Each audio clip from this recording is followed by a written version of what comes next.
Next question, question number 7. Very interesting. And as you remember, we are solving mostly questions from JEE Mains PYQ and NEET PYQ. तो ये JEE का 2019 का question है. Very simple but a very good question. In the figure shown, after the switch S is turned from position A to position B, the energy dissipated in the circuit in terms of capacitance C and total charge Q is. तो question में आपको ये पूछा है कि जब हमने switch को ए से बी पे लगा दिया, पहले ए पे था अब बी पे लगा दिया, पहले ए पे था अब बी पे कनेक्ट कर दिया. This is very important. तो जब पहले ए पे था, इसका मतलब ये जो 3C कैपेसिटर है ये आउट ऑफ सर्किट है. आउट ऑफ सर्किट क्यों है? क्योंकि देख रहे हो यहाँ पे सर्किट कंप्लीट नहीं हुआ, सर्किट इज ओपन. तो when the switch is touching A, this capacitor C is connected to source of EMF, and when you touch this switch, मतलब A से switch को B पे लाए, तो in that case, उस केस में क्या होने वाला है? उस केस में ये होगा कि now this is open. This is open मतलब battery is out of the circuit, right? तो दो केसेस है और आपको पूछा है एनर्जी डिसिपेटेड. एनर्जी डिसिपेटेड मतलब लॉस इन एनर्जी.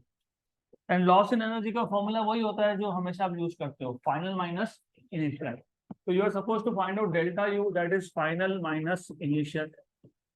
अब इनिशियल जो केस था, इनिशियल जो केस है उसमें स्विच इज टचिंग ए, मतलब 3C is out from the circuit, लेकिन कौन सा सर्किट में है? सी. तो in that case what will be the formula for energy? What was the energy stored in capacitor? तीन फॉर्मूला थे ना. Half CV square Q square by 2C QV by 2. यहाँ पे आपको EMF बताया है, कितना बताया है? E, right. V मतलब E. तो यहाँ पे कौन सा फॉर्मूला यूज करोगे? Q square by 2C use करोगे कि हाफ CV स्क्वायर यूज करोगे? अगर आप Q स्क्वायर बाई 2C बोलते हो तो फिर Q स्क्वायर बाई 2C क्यों यूज होगा ये भी बताओ. हाफ CV स्क्वायर यूज होगा. यस, क्यों? क्योंकि C पता है, V पता है. तो initial energy will be half CV square, लेकिन V को क्या बोला है? E square. यहाँ तक क्लियर? पक्का? Sure? What will be U final? जब U फाइनल की बात करोगे ना तो उस केस में सिचुएशन ऐसा है, और साथ में ये जो है ये सर्किट में नहीं है. अब मतलब battery is not in the circuit, only these two are in the circuit. If these two are in the circuit they are connected in parallel. Very good. तो ये भी पता होना चाहिए. तो when switch S is touching B, then C and 3C are in parallel. So what is equivalent capacitance? 4C. So C equivalent equal to C plus 3C. That is equal to 4C. ये आ गया C equivalent. Then अब उन्होंने क्या बोला है? Total charge is Q. ये important है. In the figure shown, after the switch S is turned from position A to position B, the energy dissipated in the circuit in terms of capacitance C and total charge Q is. Total charge Q is. तो दूसरे case में, second case में energy का कौन सा formula use होगा? Q square by 2C, क्योंकि उन्होंने वैसा बोला है. तो Q square by 2C equivalent कितना आया? तो कितना आएगा? Q square by 8C. Correct. आपको पूछा था delta U, that is U final minus U initial, लेकिन U initial is in terms of V square. V मतलब E, और वहां पे है Q स्क्वायर बाई C, और आपको आंसर भी है Q स्क्वायर बाई C के फॉर्म में. इसका मतलब हमको इसको कन्वर्ट करना पड़ेगा. कैसे करोगे? Q square by C square. C equal to याद है क्या? Q by. तो V equal to Q by C. सही है। v को क्या बोला इन्होंने, e, तो e क्या हो जाएगा, क्यू बाय सी। पक्का, राइट। तो जो you can write this as half C. यहाँ क्या लिखूं जल्दी बताओ, Q by Q by Q by C, इसका स्क्वायर। तो क्या आएगा ये, Q square by 2c। C square और सी, एक सी कैंसिल हो गया, क्यू स्क्वायर बाय 2c आ गया। तो delta U, it is u final minus u initial, that is q square by 8c minus q square by 2c। q square by c common, q square by 2c भी common निकाल सकते हो, तो 1/4 minus 1। What is 1/4 minus 1, -3/4, और नीचे 2 है, -3q square by 8c। Negative sign indicates that the energy is dissipated, loss of energy है ना। तो ऐसा ऑप्शन है क्या, है नहीं है, पक्का। तो कहाँ गड़बड़ हुई, कहाँ गड़बड़ हो गई,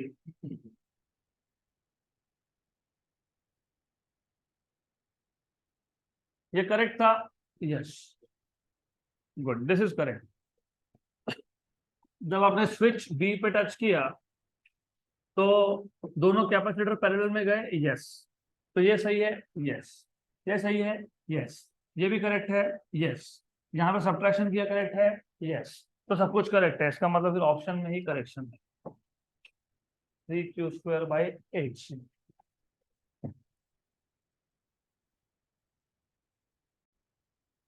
नेक्स्ट क्वेश्चन, तो अगला question,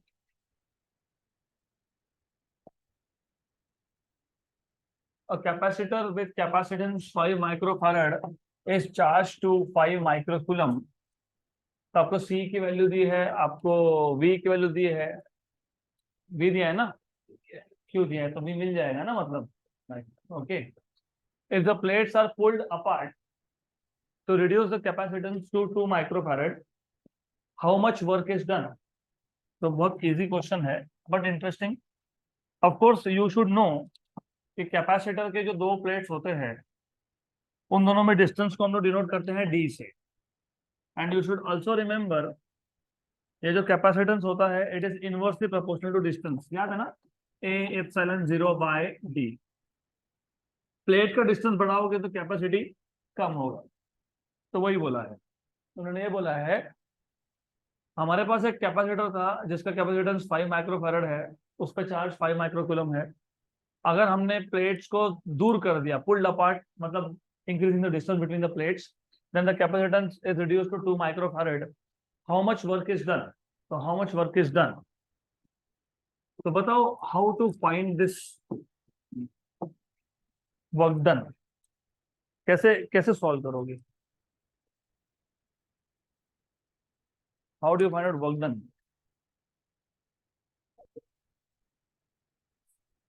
U final minus U initial, work done is always change in potential energy। हमने ये इलेक्ट्रोस्टैटिक्स में पहले भी देखा था कि जब आप एक चार्ज को दूसरे चार्ज के आसपास में मूव करते हो तो क्या होता है, वर्क डन। और वो वर्क डन स्टोर होता है in the form of change in potential energy. ऐसा ही था ना, हमने जब पोटेंशियल एनर्जी का कॉन्सेप्ट इंट्रोड्यूस किया था तभी हमने बोला था कि चार्ज के कॉन्फ़िगरेशन को असेंबल करने के लिए जो वर्क डन होता है it is stored in the form of potential energy. फिर हमने ये भी बोला था कि अगर एक चार्ज को दूसरे चार्ज के प्रेजेंस में मूव किया जाए तो वापस से वर्क डन होता है, और वो वर्क डन अपीयर होता है as the change in potential energy. अब अगर हमारे पास दो प्लेट्स थे कैपेसिटर के, यू ऑलरेडी नो कि ये पॉजिटिव प्लेट है और ये नेगेटिव प्लेट। तो ये ऐसा ही हो गया कि आप एक प्लेट को मूव कर रहे हो, मतलब आप एक चार्ज को मूव कर रहे हो in presence of another charge. तो जो भी वर्क डन होगा that work done should appear as change in potential energy. तो final potential energy minus initial potential energy. आपको चार्ज दिया है प्लेट पे, दिया है राइट, और आपको कैपेसिटी दिया है इनिशियल केस में, राइट। तो पोटेंशियल एनर्जी का कौन सा फॉर्मूला यूज करोगे, क्यू स्क्वायर बाय 2c, तो Q square by 2c final minus Q square by 2c initial, तो यह आ जाएगा Q square by 2 common, 1 by c final minus 1 by c initial. What is the value of Q? 5 microcoulomb, तो 5 का square 25, micro 10⁻⁻6 का -12 upon 2। What is c final? c final 2 microfarad and c initial 5 microfarad, micro मतलब 10⁻⁻6, तो ये हो जाएगा 25/2 into 10⁻⁻6, तो ये -12 upon -6 is -6। How much is this? 3/10, 3/10, तो दिस इज 3/10 हो गया। तो 5 2s and 5 5s, this is nothing but 15/4 into 10⁻⁻6, 15 का आधा 7.5, 7.5, 7.5 का हाफ 3.75, तो 3.75 इंटू 10⁻⁻6 जूल। ऐसा ऑप्शन में है क्या? Option number B.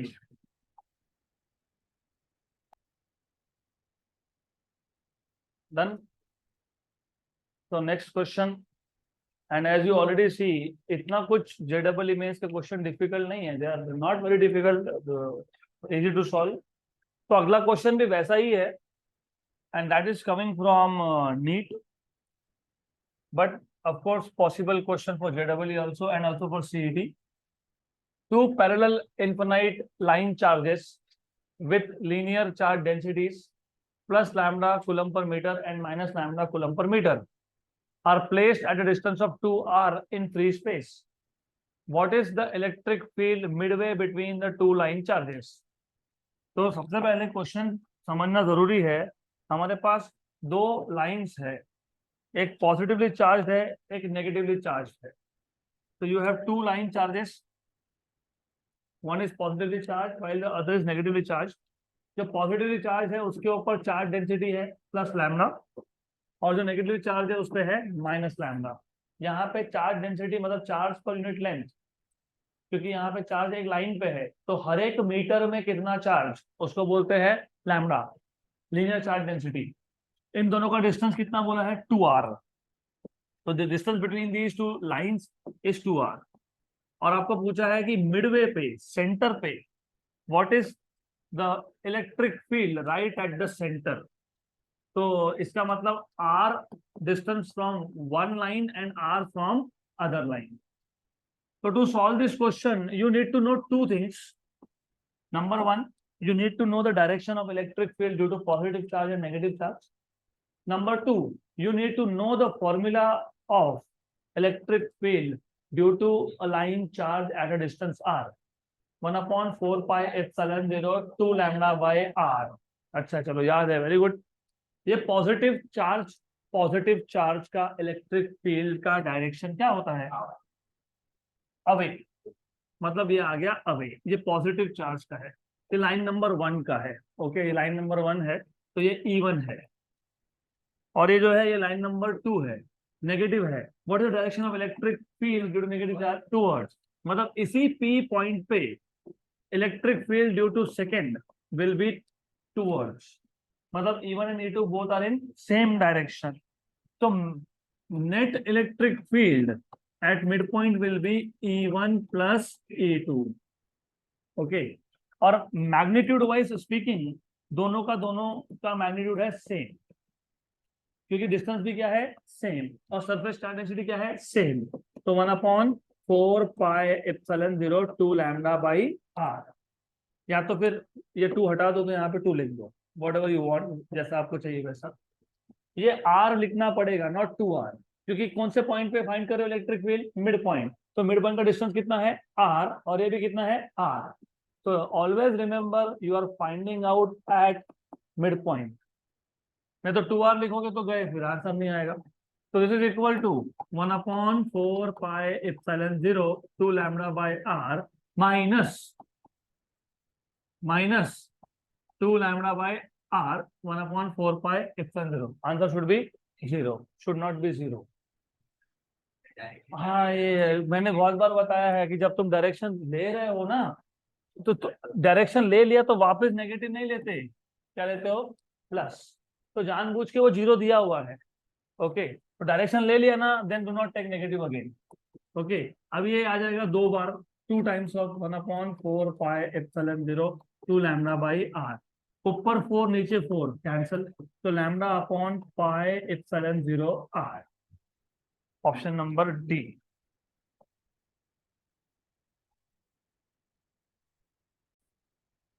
ओके, तो since we are doing this kind of question, तो इसमें थोड़े से चेंजेस करके देखते हैं कि आंसर क्या आएगा। तो हमारा आंसर तो करेक्ट है, absolutely no problem with that. सिर्फ थोड़ा सा चेंज करते हैं।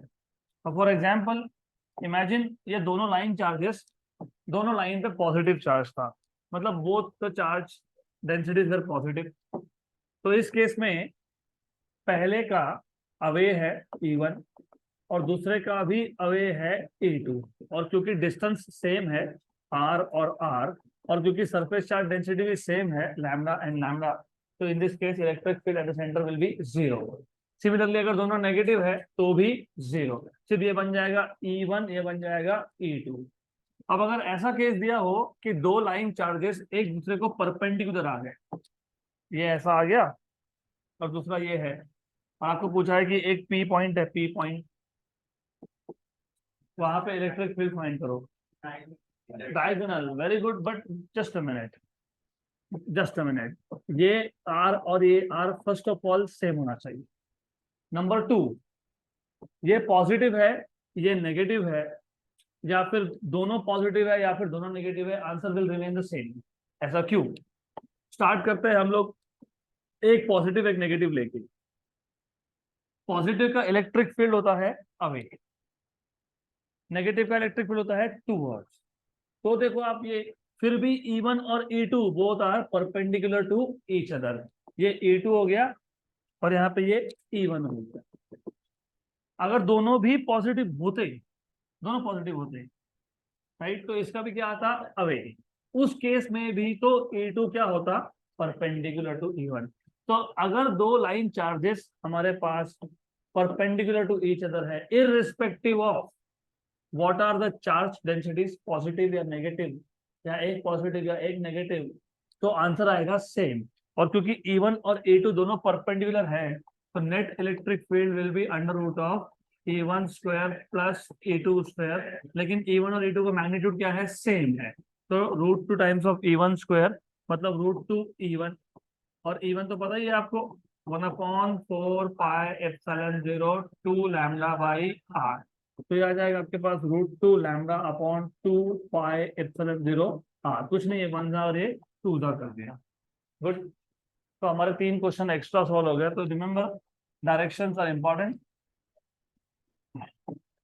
अगला क्वेश्चन, ये क्वेश्चन 10th नंबर हमने ऑलरेडी किया है सॉल्व, राइट। तो this is already done in one of the previous lectures. Question number 11th, an electron falls through rest, falls through rest मतलब initial velocity is 0 through rest, sorry, an electron falls from rest through a vertical distance h in a uniform and vertically upward directed electric field. The direction of electric field is now reversed, keeping its magnitude same. A proton is allowed to fall from rest in it through vertical distance h. The time of fall of electron in comparison to the time of fall of proton is। घुमा फिरा के बहुत सारे बातें चल रही है यहाँ। पहले कौन था? Electron. It falls from rest through vertical distance of h in a uniform and vertically upward directed field. What is the direction of electric field? Positive to negative. So vertically upward directed, positive to negative। सही है। इसमें कौन fall हुआ? Electron fall हुआ। Electron कितना distance तक fall हुआ? कितना डिस्टेंस फॉल हुआ? h। ओके, अब इन्होंने बोला है now what we will do is, हम अभी इस इलेक्ट्रिक फील्ड को रिवर्स कर देंगे, मैग्नीट्यूड सेम रखेंगे और इसको सिर्फ उल्टा कर देंगे। और अब प्रोटॉन के जगह पे, सॉरी इलेक्ट्रॉन के जगह पे कौन फॉलो होने वाला है? प्रोटॉन। तो सबसे पहले ये पता होना चाहिए डायरेक्शन हो गया opposite. Now who is following? Proton. Who is following? Proton. By how much distance? Same distance, same distance, that is by h distance. Good, यहां तक clear? Yes, yes. They are asking you what is the time of fall of electron in comparison to the proton. Time of fall, सबसे पहले time of fall निकालते कैसे है उस पर ध्यान होना चाहिए। First thing is to find out time of fall. Time of fall, time of fall. Proton और इलेक्ट्रॉन में क्या सेम है और क्या डिफरेंट है? Magnitude of charge is same, right. What is different? Mass. मतलब आपको टाइम ऑफ फॉल को रिलेट करना है मास के साथ। क्लियर है? तो you have to relate time of fall with mass. कैसे करोगे? Whenever you have a charged particle in an external electric field, what acts on it? Force. And that force is given by, अरे, Q into E। कभी भी electric field में एक charge particle हो उस पर फोर्स एक्ट होता है, that is Q into E। M A तो जनरल फॉर्मूला है ही, वो तो लिखेंगे ही, M A equal to Q E, ये तो लिखने ही वाले हैं हम लोग। क्लियर? तो ए क्या आ गया? Q E by M. Charge दोनों पे सेम था क्योंकि magnitude of charge is same, electric field का मैग्नीट्यूड भी सेम था, मतलब ये कौन है? कांस्टेंट है। मतलब एक्सेलरेशन किसको प्रोपोर्शनल है? 1/m, inversely proportional to mass है। यहाँ तक क्लियर? राइट। इसके अलावा हमको क्या इंफॉर्मेशन दी है? डिस्टेंस की। इसकी distance s equal to ut plus half a t square, 1/2 AT square. Okay, s is h, u is 0, half AT square. तो h equal to 1/2 AT square. तो t square equal to 2h by a। दोनों केस में h क्या है? Same. तो h क्या है? कांस्टेंट। कांस्टेंट है ना? यस। तो t square is proportional to 1/a, equation number 2। तो from 1 and 2, from 1 and 2, t square is proportional to 1/a, but a itself is proportional to 1/n. So t square is proportional to n. So t is proportional to root of n. जिसका मास ज्यादा उसका time ज्यादा था, जिसका मास ज्यादा उसका time of fall ज्यादा, किसका मास ज्यादा, किसका मास कम। तो the time of fall of electron in comparison to the fall of proton is smaller. Smaller आएगा ना? मास किसका कम है? इलेक्ट्रॉन का। और time of fall is proportional to root of M, तो किसका टाइम कम है? इलेक्ट्रॉन का। तो the time of fall of electron in comparison to time of fall of proton is smaller. Option number ए।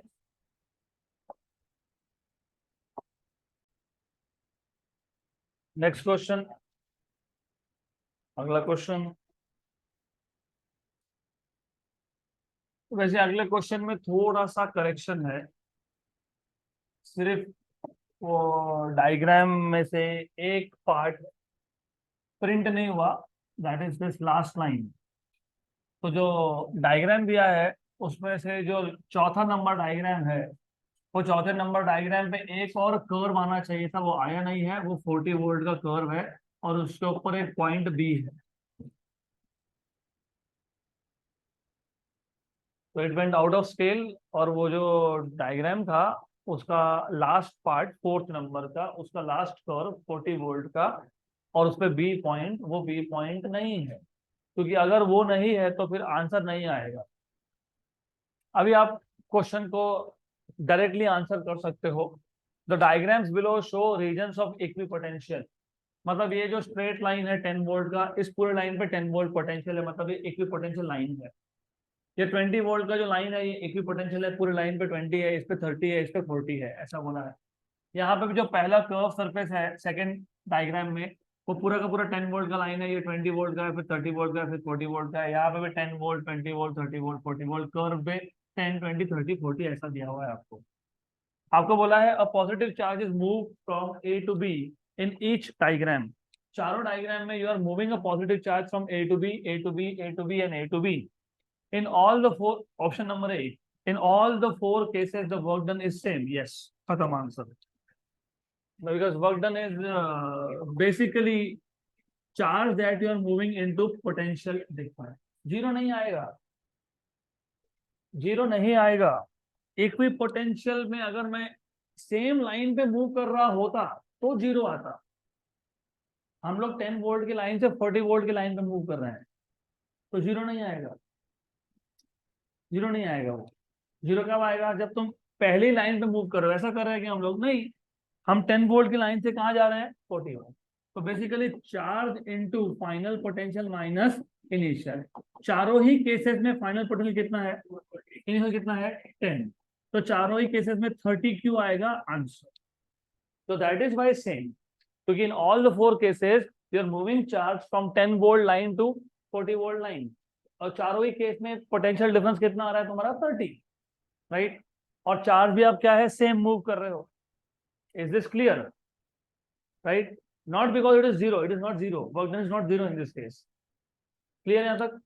पक्का? Done. Nothing to solve. क्या करना है इसमें? पोटेंशियल डिफरेंस सेम है, इसके लिए आंसर सेम है। Nothing to solve. Question number 13, और well by the way NEET का क्वेश्चन है ये, नीट में क्वेश्चन आया है। An electric dipole is placed at an angle of 30 degree.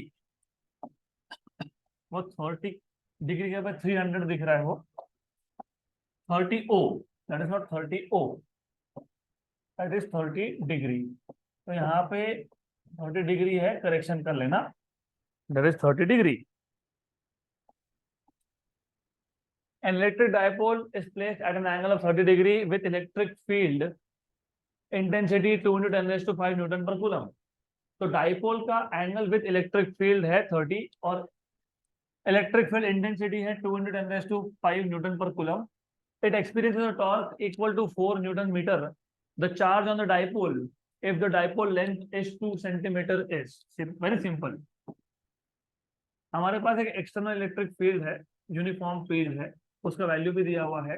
इस यूनिफॉर्म एक्सटर्नल फील्ड में आपके पास एक डाइपोल है, you have dipole which is placed at an angle of how much? 30 degree. तो ऐसा है, तो आपको ऑलरेडी पता है इस पे एक फोर्स एक्ट होगा, इस पे एक फोर्स एक्ट होगा, मतलब एक टॉर्क एक्ट होगा, बराबर? क्लियर?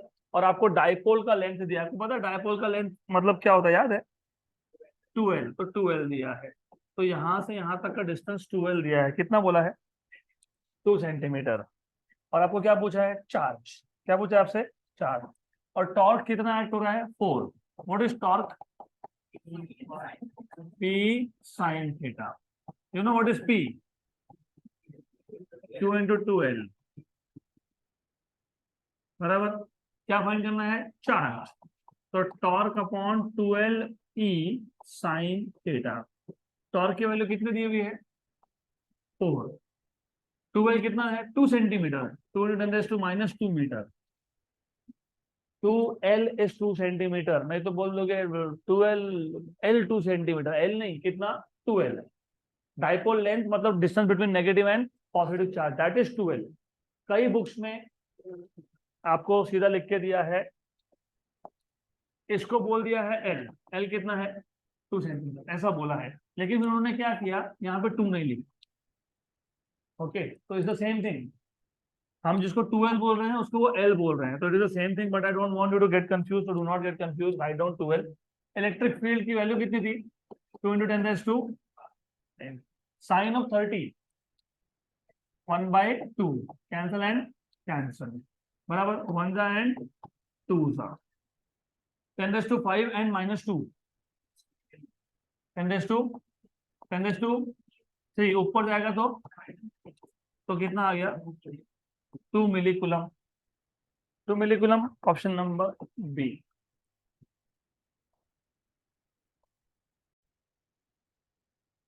नेक्स्ट क्वेश्चन डन, ये हो गया। तो अगला क्वेश्चन बहुत इंटरेस्टिंग है, easy but of course interesting. A parallel plate air capacitor has capacity C. Distance of separation between plates is V and potential difference is V. Potential difference V is applied between the plates. ठीक है, हमारे पास एक parallel plate air capacitor है, capacity C है, potential difference V है और distance between the plates is D. Force of attraction between the plates of the parallel plate capacitor S. देखो ये डिफरेंस आ जाता है जेई नीट और सीईटी के क्वेश्चंस में। हमने अब तक देखा था कि पैरेलल प्लेट कैपेसिटर में दो प्लेट्स होते हैं, उसमें से एक प्लेट होता है पॉजिटिवली चार्ज और एक होता है नेगेटिवली चार्ज। लेकिन हमने कभी ये सोचा नहीं कि ये पॉजिटिवली चार्ज प्लेट और ये negatively charge plate they attract each other, होगा ना, एक पॉजिटिव और एक नेगेटिव, तो दोनों में फोर्स ऑफ अट्रैक्शन है। तो दोनों में फोर्स ऑफ अट्रैक्शन कितना है ये हमने कभी सोचा नहीं। तो अभी सोचो, बताओ कैसे फाइंड करोगे।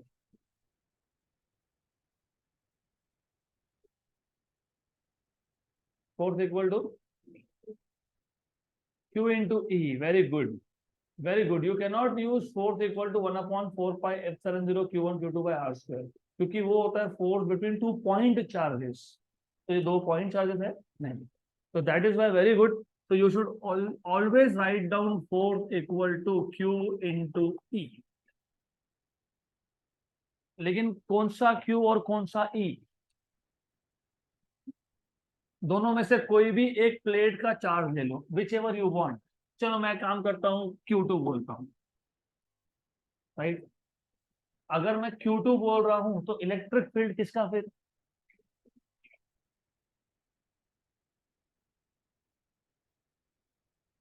फोर्स अगर 2 पॉइंट चार्जेस होते तो 1/4 पाई epsilon 0 Q1 Q2 bye R। मैंने आपको बताया था पहला चार्ज का फील्ड है तो उसमें कौन है, दूसरा चार्ज, और पहले चार्ज का फील्ड क्या है, ये। तो फोर्स क्या है, electric field of first into second charge, या फिर उल्टा, फोर्स इक्वल टू, सिर्फ ये 1 को बाहर लिखता हूँ और 2 को अंदर लिखता हूँ, तो फील्ड किसका है, सेकेंड का, और चार्ज कौन सा है। तो जब आप Q2 लिख रहे हो तो फील्ड किसका, फिर फर्स्ट का, क्योंकि ये जो सेकेंड प्लेट है नेगेटिवली चार्ज वो किसके फील्ड में है, पहले प्लेट के। तो Q2 इंटू E1, यहाँ पे कोई फर्क नहीं पड़ेगा, आपको आंसर आपका सेम आएगा। इवन दो अगर आप यहाँ पे गलती से भी ऐसा लिख लेते हो, इस केस में आंसर सेम आएगा, क्योंकि कैपेसिटर के दोनों प्लेट्स पे चार्ज होता है सेम, मैग्नीट्यूड वाइज तो सेम होता ही है कम से कम।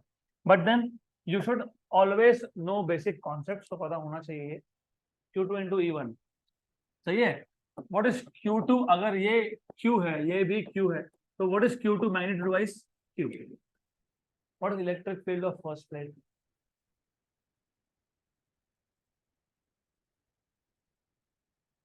what was electric field due to infinitely charged plate, a sigma upon, exactly। तो ये जो है ये प्लेट है, प्लेट का इलेक्ट्रिक फील्ड होता है सिग्मा अपॉन 2 एप्सिलॉन 0, पक्का। और एक कंफ्यूजन होता है ना, इन दोनों के बीच में निकाला तो कितना होता है, सिग्मा अपॉन एप्सिलॉन 0। तुम इसके बीच में नहीं निकाल रहे हो, तुम बोल रहे हो कि जहां पे चार्ज 2 है वहां पे इलेक्ट्रिक फील्ड, किसका इलेक्ट्रिक फील्ड, सिंगल प्लेट का, प्लेट नंबर 1 का। जब तुम सेंटर में निकालते हो तो वो किसका इलेक्ट्रिक फील्ड होता है, दोनों का मिला के होता है, पहले और दूसरे प्लेट का।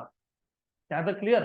if you are finding out electric field in between the two plates, it is sigma by epsilon 0, and that is net electric field due to first plate and second plate. But when you are finding electric field at the location of second plate, it is due to only first plate, that is sigma by 2 epsilon 0.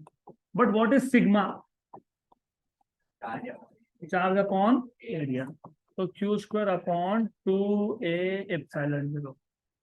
नहीं है ऐसा, ओ कोई बात नहीं, चलो कोई बात नहीं। What is capacitance? C equal to A epsilon 0 by D, बराबर सही। तो what is A epsilon 0? CD। तो therefore force equal to Q square upon upon 2 2 2 CD, बराबर। What is Q? C into V, है ना। Q क्या था? CD। तो ये आ जाएगा C square V square upon 2CD। एक C और एक C हो गया कैंसल। तो क्या आ गया answer? CV square by 2D। तो ऐसा है क्या? यस, कहाँ पे है? Option number D. तो जो भी है option number, therefore F equal to CV square by 2D, option number D.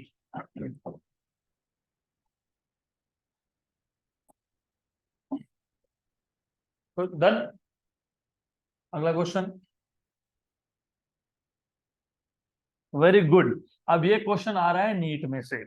देखो, मिक्स क्यों किया मैंने, क्योंकि यू शुड ऑल्सो अंडरस्टैंड कि कौन से टाइप के क्वेश्चंस नीट में आते हैं, कौन से टाइप के जेडबलई में आते हैं। जेडबलई में mostly you will find solving type questions, and in NEET you will find theoretical concept based question. अब ये क्वेश्चन सॉल्व करने से पहले I would first like to know, अगर मेरे पास एक चार्ज पार्टिकल है, what is the electric field of that charged particle with surrounding medium as air? 1 upon 4 pi epsilon 0 q by r square. What is the electric field of the same charge in surrounding medium with dielectric constant K? Very good. 1 upon 4 pi epsilon 0 k q by r square. मतलब electric field in presence of medium is electric field in air upon k। तो medium में रखने के बाद electric field की value बढ़ी कि कम हुई? डन, क्वेश्चन खत्म। देखो, two thin dielectric slabs of dielectric constant K1 and K2, where K1 is less than K2, are inserted between the plates of a parallel plate capacitor as shown in figure. The variation of electric field E between the plates with distance D as measured from the plate P is correctly shown by। तो हमारे पास ऐसा एक configuration दिया हुआ है, capacitor के दो plates के बीच में हमने दो डाइलेक्ट्रिक रख दिए। Fine. So we have two dielectrics, one with K1 and other with dielectric constant K2. K1 is less than K2, correct. तो टोटल बन गए 4 रीजन। ये आ गया रीजन नंबर 1, ये आ गया 2, ये आ गया 3, ये आ गया 4, 5। टोटल 5 रीजन बन गए। उन्होंने बोला what is the variation of electric field with distance measured from plate P. तो तुम डिस्टेंस मेजर कर रहे हो कहां से? प्लेट पी से। तो मैं अगर प्लेट पी से ही मेजर कर रहा हूं तो what I will do is यही ड्रॉ कर देते हैं, यही ड्रॉ कर लेते हैं, better it will be easy for you to understand. तो this is distance, you can call this as X also if you want. This is electric field E. ज्यादा इलेक्ट्रिक फील्ड एयर में होता है कि dielectric में होता है? तो जहां जहां पे एयर है वहां वहां पे इलेक्ट्रिक फील्ड ज्यादा होगा और सेम होगा। ज्यादा होगा सेम होगा मतलब सपोज ये इलेक्ट्रिक फील्ड है, सम वैल्यू E0। उसके बाद मैं एक काम करता हूँ ना, डमी लाइन्स ड्रॉ कर लेते हैं। Let me just draw dummy lines just to understand. These are some dummy lines. Fine. Okay. So electric field in presence of air is more. Air यहाँ था, उसके बाद यहाँ था, उसके बाद यहाँ। तो यहाँ पे तो इलेक्ट्रिक फील्ड का वैल्यू सेम होगा, राइट। और डाइलेक्ट्रिक के कंपेरिजन में ज्यादा होगा। डाइलेक्ट्रिक में as I just told you कि electric field in some medium is electric field in air upon K. मतलब डाइलेक्ट्रिक जब होगा इलेक्ट्रिक फील्ड कम होगा ना, पक्का ना। और उसमें भी अगर डाइलेक्ट्रिक कांस्टेंट की value K1 less than K2 ऐसा बोला है, K1 लेस देन K2 बोला है, राइट। तो K2 की वैल्यू ज्यादा है, मतलब जितना डाइलेक्ट्रिक कांस्टेंट का वैल्यू ज्यादा होगा उतना इलेक्ट्रिक फील्ड कम हो जाएगा। तो K1 और K2 में से, मतलब रीजन नंबर 2 और 4 में से इलेक्ट्रिक फील्ड का वैल्यू कहाँ पे कम है? 4 में, राइट। 4 में ऑफ कोर्स दोनों रीजन में एयर के कंपेरिजन में तो कम ही है, लेकिन यहाँ पे ज्यादा कम हो गया, मतलब यहाँ पे डिप ज्यादा है और यहाँ पे डिप कम है। करेक्ट, समझ में आया यहाँ तक? यस, पक्का पक्का। ओके, तो एक काम करेंगे, अभी डमी लाइंस को हम लोग हटा देंगे और देखेंगे कि आंसर क्या आ रहा है। देखो, दिख रहा है ऐसा? ऑप्शन नंबर सी, खत्म, done.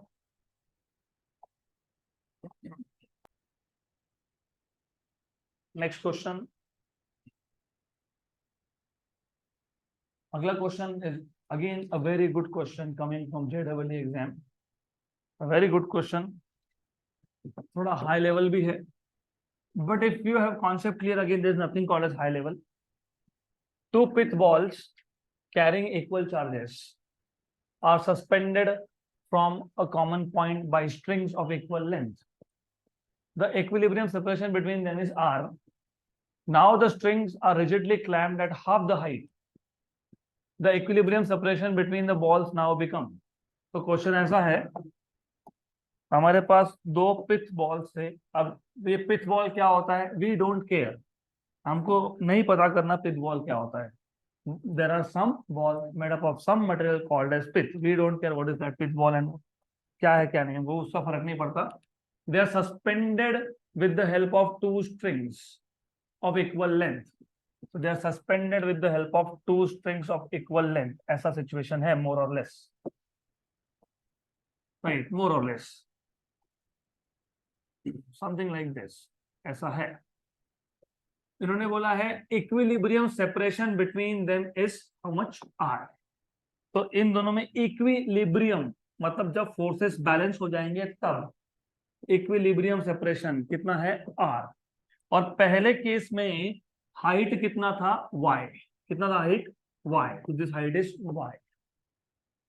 Now what they are saying is कि अगर मैं हाफ हाइट पे क्लैंपिंग कर देता, तो instead of clamping the string at a distance y, if I clamp it at y/2, तो मैं अगर क्लैंपिंग हाफ हाइट पे करता, तो if I do something like this, imagine doing something like this, तो इस केस में equilibrium separation I will call this as r dash या फिर r2। How much is r2, ऐसा पूछा है। r1 आपको दिया है r, y1 आपको दिया है y, y2 आपको दिया है y/2। आपको पूछा है व्हाट इज r2। और डेफिनेटली जो मैंने डायग्राम ड्रॉ किया है थोड़ा सा गलत है, क्योंकि डेफिनेटली इक्विलिब्रियम सेपरेशन सेम नहीं होगा। यहाँ सेम दिख रहा है तो मैं चेंज कर दूंगा, तो मैंने चेंज कर दिया इसको। गुड। तो दे आर आस्किंग, अभी बढ़ेगा कि कम होगा, that I don't know unless I solve this. वो बढ़ेगा वो कम होगा वो हम बाद में देखेंगे, वो सॉल्व करने के बाद देखेंगे। सिर्फ इतना आपको एक रफ आइडिया देने के लिए कि ऐसा है। तो this is the case. Question समझ में आया क्या? यस। तो पहले हमने y डिस्टेंस पे दोनों रस्सी को क्लैम्प किया था, मतलब टाई किया था। इक्विलिब्रियम सेपरेशन कितना आया, r। अब हमने क्लैंपिंग हाफ हाइट पे किया है y/2 पे, तो what is the equilibrium separation, that is what they are asking you.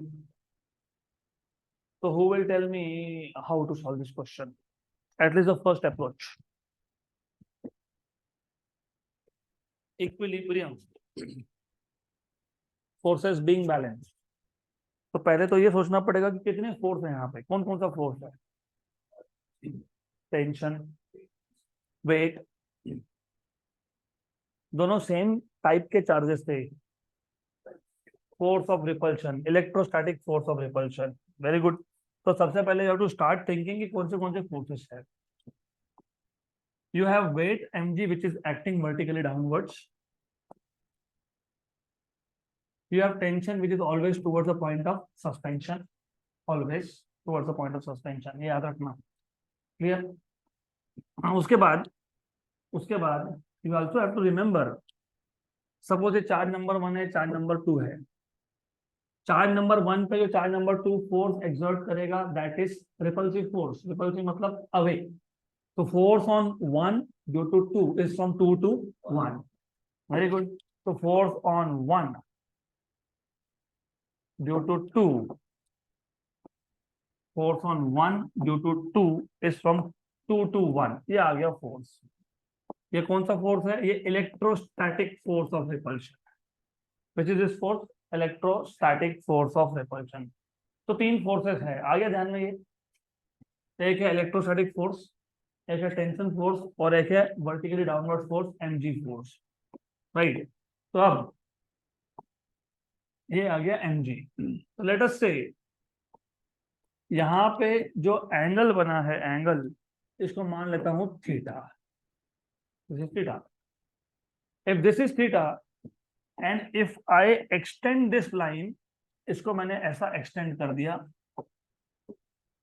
तो फिर क्या? तो ये एंगल पे कितना? थीटा। ऐसा क्यों? What angles? Alternate angles. Okay. तो अगर ये अल्टरनेट एंगल्स है, तो ये जो आ गया, ये टी का कॉस कंपोनेंट आ गया, T cos theta. T cos theta ने किसको बैलेंस कर लिया? Very good. और फिर इसी का एक कंपोनेंट यहाँ है, कौन है ये? टी साइन थीटा ने किसको बैलेंस कर लिया? Electrostatic force of repulsion, hence they are in equilibrium. So in this case, what you have is T cos theta is balancing mg, equation number 1. T sin theta is balancing electrostatic force, of course, repulsion. That is nothing but k q1 q2 by r square. So this is equation number 2. Divide these two. T sin theta upon T cos theta equal to electrostatic force upon mg. T cancel, sin by cos is tan. Tan theta is Fe by mg. But as I just told you, electrostatic force is K Q1 Q2, और वो तो same थे, equal charges थे, upon distance का square, r का square. Distance was r initial case में, हम अभी तक सेकंड केस पे आए नहीं, बाद में देखेंगे उसको, upon mg। Now but if you look at this right angle triangle, this distance from here to here is how much? r by 2। तो ये r by 2 है, this is r by 2। and what is tan theta? Opposite upon adjacent, right? But tan theta is equal to opposite r by 2, adjacent is y. So therefore tan theta equal to r by 2y, equation number 4। From 3 and 4 दोनों का left hand side same है, तो right hand side भी same होगा। From 3 and 4 you will get r by 2y equal to k q square upon r square mg। हमने y change किया और r में कितना चेंज हुआ ये पूछा था, मतलब रिलेशन किसका किसका चाहिए था? r और y का, बाकी सब कांस्टेंट्स है। तो एवरीथिंग एल्स इज कांस्टेंट। एक काम करो, इसको इधर लेके आ जाओ, r³ by 2, इसको उधर लेके जाओ, तो के क्यू स्क्वायर y अपॉन, अरे r स्क्वायर तो गया ना वहां, mg। ये लेके गए कि नहीं उधर? तो वापस r स्क्वायर क्यों बोल रहे हो? ये कांस्टेंट, ये पूरा का पूरा कांस्टेंट, बराबर। mg कांस्टेंट था, यस। मास तो सेम है ना पिट बॉल का। k कांस्टेंट है, यस। चार्ज कांस्टेंट है, यस। 2 कांस्टेंट है, यस। तो y is proportional to r³। तो y2 by y1 is equal to r2 by r1 का क्यूब, बराबर, पक्का, 100%। तो y2 was y by 2, y1 was y, correct, equal to r2, r1 was r, इसका cube. Y Y cancel, तो 1/2 और मैं साथ में ले लेता हूँ क्यूब रूट, क्योंकि तुमको R2 फाइंड करना है, R2 का क्यूब नहीं फाइंड करना है, क्या फाइंड करना है R2। तो क्यूब रूट ले लिया मैंने, तो R2 by R, R2 by R, तो what is R2, R upon cube root of 2, 2⁻⁻³ मतलब क्यूब रूट ऑफ 2, ऐसा ही है ना। Option number D, R upon cube root of 2। Okay, तो let us see how to solve this question directly, directly मतलब without writing all this. इसके लिए important है कि आपके कॉन्सेप्ट थोड़े से क्लियर हो, टेंशन का डायरेक्शन पता होना चाहिए, दिस इज टेंशन का direction, right, correct.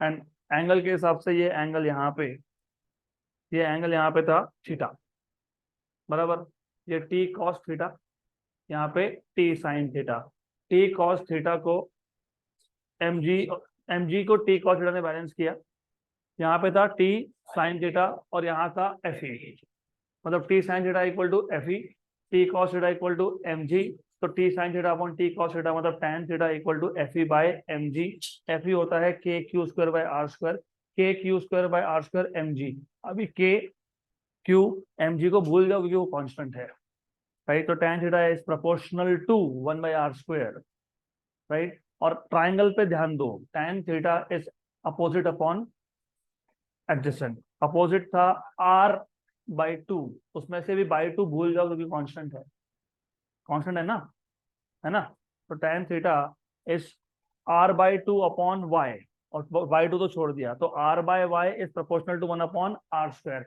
r/y proportional to 1 upon r square, वहां गया r स्क्वायर, r क्यूब बन गया, तो y इज प्रोपोर्शनल टू, तो y2/y1 इक्वल टू r2/r1 का क्यूब, तो you are directly at this step. तो सिर्फ फोर्सेस के डायरेक्शन अगर इमेजिन कर पा रहे हो तो खत्म, ये सब कुछ करने की जरूरत नहीं है, कुछ भी नहीं करना है, सीधा सीधा तुम फाइनल स्टेप पे आ गए, डन। अगला क्वेश्चन, अब ये भी वैसा ही क्वेश्चन है, where if you know that the diagonal length of diagonal of a square is √2a, तो डायगोनल का आधा होगा √2a/2 मतलब a/√2, 4 point charges minus capital Q minus small Q, 2q 2 capital Q are placed one at each corner of square, the relation between capital Q and small q for which the potential at the center of the square is 0। तो capital Q और small q का relation बताओ अगर centre of the square पे potential 0 है। इसके लिए मैंने पहले ही पूछ लिया कि सेंटर का हर एक कॉर्नर से डिस्टेंस कितना होता है। तो फर्स्ट ऑफ ऑल ये आ गया आपके पास स्क्वायर, आपके पास है टोटल 4 चार्जेस, एक है capital minus capital Q, minus बोला है ना, yes, minus small Q 2q and 2 capital Q, तो ये minus Q minus small Q plus 2 small Q and 2 capital Q. तो सेंटर पे पोटेंशियल 0 होने के लिए कैपिटल क्यू और स्मॉल क्यू का रिलेशन क्या है, इतना ही पूछा है, और क्वेश्चन बहुत सिंपल है, extremely extremely simple level question. ये आ गया डायगोनल, ये है दूसरा डायगोनल, अगर ये ए है तो ये पूरा डायगोनल √2a है, और अगर ये पूरा डायगोनल √2a है तो ये a/√2 है, मतलब पहले चार्ज का डिस्टेंस, दूसरे चार्ज का डिस्टेंस, तीसरे चार्ज का डिस्टेंस और चौथे चार्ज का डिस्टेंस सेंटर से सेम है, मतलब डिस्टेंस तो आपको अलग अलग मिलने नहीं वाले, सब a/√2 आएगा। और टोटल पोटेंशियल क्या बोला है 0, तो V total is equal to V1 plus V2 plus V3 plus V4 0। And if you are quick enough, potential में हर जगह पे 1/4π 0 आता है, मतलब कॉमन निकलेगा और लेफ्ट साइड में जाके कैंसिल हो जाएगा। तो अभी लिख रहा हूं लेकिन नेक्स्ट टाइम से वो भी नहीं करना, Q1/R1, and if you are sharp enough R1 R2 R3 R4 same था, वो भी कॉमन निकाल सकते थे, उसको भी उधर भेज सकते थे, तो ठीक है वो मैं अगले स्टेप में कर दूंगा। तो ऐसे टाइप के क्वेश्चंस में ना hardly 30 seconds, hardly Q4 bye R4। अब ये तो इधर आगे 0 हो गया, R1 R2 R3 R4 सब है सेम, और वो सब सेम है A/√2। तो लिख ही देता हूं मैं यहाँ पे R1 R2 R3 R4 सारे के सारे A/√2। What was this? Minus Q, minus small Q plus 2Q plus 2 capital Q। इससे मैं एक ट्रिक भी बना के दे दूंगा आपको। अगर डिस्टेंस सेम हो, पोटेंशियल सेंटर पे 0 हो, तो समेशन ऑफ ऑल चार्जेस 0 है ना। ये तो वैसे भी तो जाके क्या हो जाएगा 0, तो समेशन ऑफ ऑल चार्जेस 0। तो बन गया है यहाँ पे क्वेश्चन सॉल्व करते करते ट्रिक। तो मैं अभी देखो ये लिख तो लिया है, बता देता हूँ। 2Q में से Q गया, Q बचा, Q बचा। तो what is capital Q? What is capital Q by small q? देख लो देख लो देख लो, ऑप्शन नंबर 8 सही है। और अगर ये तुमको समझ में आया तो trick trick trick trick trick, summation of all the charges is 0। मतलब मैं सीधा सीधा क्या करता, Q1 plus Q2 plus Q3 plus Q4 equal to 0। ये था माइनस Q, ये था minus small Q, plus 2Q plus 2 capital Q equal to 0, capital Q plus small Q equal to 0, capital Q equal to minus Q। खत्म हो गया।